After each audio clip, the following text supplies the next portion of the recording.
Bonjour à tous, bienvenue sur la chaîne techno.tv, une vidéo par jour. Nous sommes toujours en plein cœur de ce CES 2012. Jetez votre télécommande, de nouvelles interfaces arrivent sur votre télé.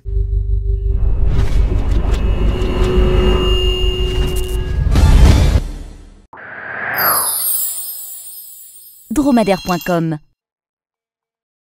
Et oui, c'est une tendance lourde que nous avons constatée au CES de Las Vegas. Moins de télécommandes et plus de reconnaissance vocale et gestuelle pour piloter sa télé. Alors tout ça pourquoi ? Eh bien parce que les constructeurs attendent de pied ferme l'arrivée d'Apple sur ce marché de la télévision. Alors ce ne sont que des rumeurs, mais il semblerait qu'en 2012, effectivement, Apple se lance sur le marché de la télé. Alors on a trouvé des innovations intéressantes sur les stands notamment des Coréens LG et Samsung.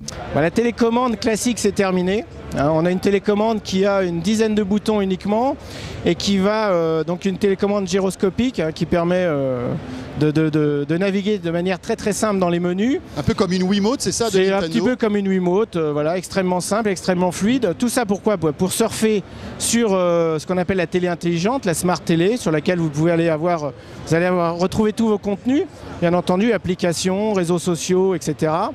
Et puis pour vous simplifier la vie, si vous avez envie de surfer sur Internet, vous aurez un petit micro, vous aurez juste à prononcer www.lge.com et vous irez directement surfer sur Internet de manière extrêmement rapide, puisque les produits qui ont la voice sont également des produits qui sont en dual core. Donc on retrouve la technologie qu'on a développée sur la téléphonie mobile. Et également la gestuelle, c'est-à-dire que pour changer une chaîne, vous n'aurez plus besoin d'appuyer sur un bouton, vous prendrez la télécommande, vous positionnez la télécommande avec un mouvement sur la droite ou sur la gauche et vous reviendrez ou vous irez sur les chaînes d'avant ou d'après. Et ça arrive en France bientôt ?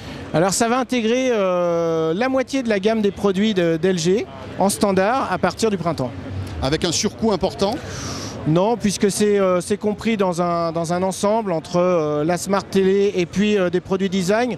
On va dire que globalement, la télécommande avec toutes ses fonctionnalités coûtera aux alentours de 50 € de plus. Et ça ne marchera que sur les nouvelles télé LG. Si ça par exemple j'ai une fonctionnera télé qui a un an, que sur les je ne pourrais nouvelles pas acheter télé. ça en option. Non. Par contre, les télés qui ne bénéficient pas de cette télécommande, c'est des produits un petit peu plus entrée de gamme, vous pourrez acheter cette télécommande en accessoire. Ce sera disponible. Aujourd'hui, le but du jeu, c'est de simplifier finalement l'usage de la télévision. Et la télécommande était à la fois devenue trop basique et trop complexe pour pouvoir permettre aux consommateurs d'accéder à toutes ces nouvelles caractéristiques. Donc vous avez rajouté des micros et une caméra dans ces téléviseurs. Exactement, on a rajouté en haut de l'écran et on a fait en sorte qu'elle soit le moins visible possible, une petite webcam avec des micros. Et c'est cette webcam et ces micros qui vont vous permettre justement d'avoir accédé à toute cette nouvelle fonctionnalité.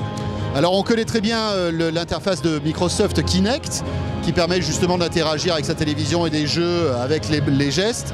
C'est peu ou prou le même système. On est dans la même logique, exactement. Sauf que là, c'est pas pour jouer, simplement, mais c'est pour contrôler votre télé, aller sur le net et également utiliser de nouveaux types d'applications qui vont vous permettre d'accéder à de nouveaux services comme la sécurité, d'accord, mais également la caméra va être capable de vous identifier et de vous permettre d'avoir accédé à tous vos comptes personnels sans être obligé de là aussi rentrer un mot de passe ou un identifiant.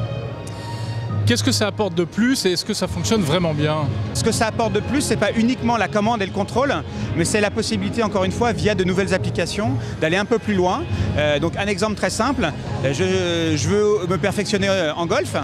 La caméra va être capable d'analyser, décomposer mon geste, de le superposer avec un geste d'un professionnel et je vais être capable d'analyser là où mon geste fonctionne ou ne fonctionne pas. Et là, on n'est pas dans le changement de chaîne ou dans le fait de monter le volume. Non. Donc, vous pourrez, encore une fois, avec cette fonctionnalité, changer les chaînes, augmenter le volume et accéder à toutes les caractéristiques basiques, mais on va aller beaucoup plus loin que ça.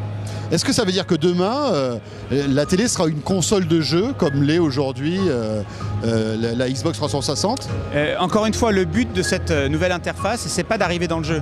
Le but, c'est de permettre à la télévision d'être évolutive et finalement de rattraper, j'ai envie de dire, son retard par rapport à d'autres produits comme le smartphone et d'être plus interactive et plus intelligente. Donc toutes ces nouvelles fonctionnalités ne se cantonnent pas au jeu, l'univers est beaucoup plus large que ça. Voilà pour ces nouvelles interfaces concernant la télé. Et en plus, ça va arriver très très vite, puisque les premiers modèles avec ces télécommandes gestuelles, etc., ou vocales arrivent dans les mois qui viennent. Ça va être de plus en plus sportif de changer de chaîne. Effectivement. Et puis regardez ça encore plus fort, c'est le constructeur chinois Haier qui nous prépare une télévision qui serait pilotable par la pensée. Pas mal, un casque sur la tête pour détecter les ondes du cerveau. Et ça marche, avec quelques ratés, mais ça fonctionne pour changer de chaîne, monter le son ou jouer à ce petit labyrinthe. Voilà, si vous voulez en savoir plus, une vidéo complète vous attend pour découvrir cette innovation qui n'en est qu'au stade d'expérimentation, quand même. Merci de nous avoir suivis. Une vidéo par jour, c'est sur la chaîne techno.tv. À demain.